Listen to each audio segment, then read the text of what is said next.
Also, you mentioned negotiate those cash rents and look at that picture, and that's a discussion that's probably already been had by a lot of folks back in November. Are you hearing our cash rents coming down at all from because we're seeing commodity prices so low, but other input prices aren't really coming down? What about cash rents? Cash rents in Iowa are already coming down.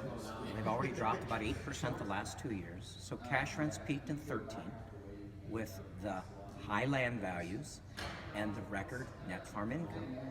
And so if you're looking for a reason that cash rents need to come down, is they've already dropped 8% on average in Iowa, and I think we're going to drop another 4 to 5%. So I think the relationships that you have with your landlord are key.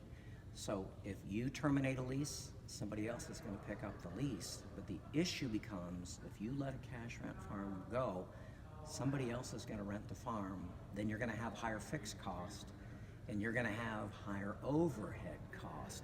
So in many cases, some of these cash rent farms need to be renegotiated, and if you don't get her done in 16, then set yourselves up for 17. I think we're here for a couple years. I don't think this is just a 6-month or 8-month storm.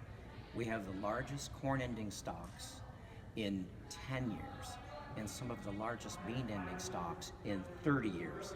If we don't get a major weather event in South America in the next 60 to 90 days, or we don't get one into the Corn Belt by mid-July, we're probably going to have these ending stocks. We're going to have some farmers storing 14, 15, and 16 corn into 17.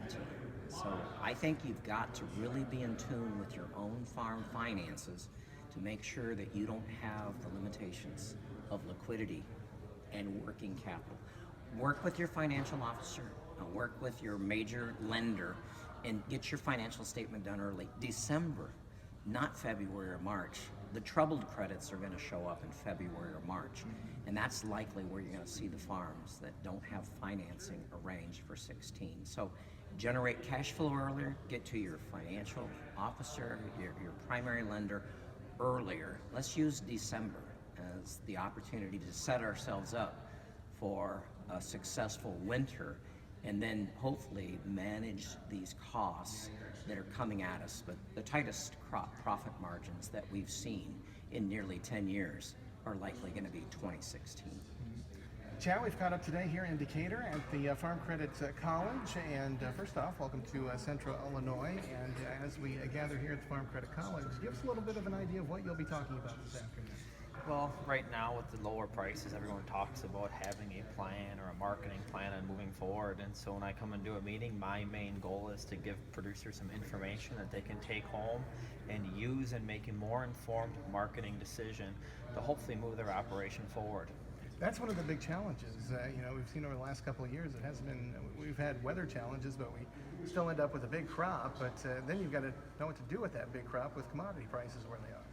Well, it's a challenge every day, and I think when the markets are volatile, it makes it more difficult, to make decisions. That's where I think a couple simple things producers need to do is set price objectives and then make sure when the markets hit those price objectives to follow through. So that's hopefully something we're going to be able to show everyone here today. With that follow through, that you say that is if you find a lot of guys maybe holding on for that extra nickel or dime. Well, that's always the big challenge. I mean, I always tell guys, look, we're here to push you along and push you to make some sales. And I think the biggest mistake people make is they sit there and they ask themselves for an extra dime to sell 10,000 bushels. Well, really, maybe they should sell 5,000 bushels. And then if we do get that extra dime, sell that next 5,000. And work more on the average price and sitting here and thinking you can sell it at the high. Mm-hmm. So overall, you take a look at 2016, looking ahead to 2016, markets where they are right now. It's a challenging time with farm income. Oh, it will be, and I think the thing is everyone has to lower their expectations. I mean, I'm not, doom and gloom on these commodity prices. I think we're going to have some opportunities, but I think anytime that you can see if we can get a decent corn contract in the 420 or 425 range, that's something that producers have got to look ahead towards. Mm-hmm. So overall, as you take a look at these markets, what are some of the big tips, big pieces of advice to take away?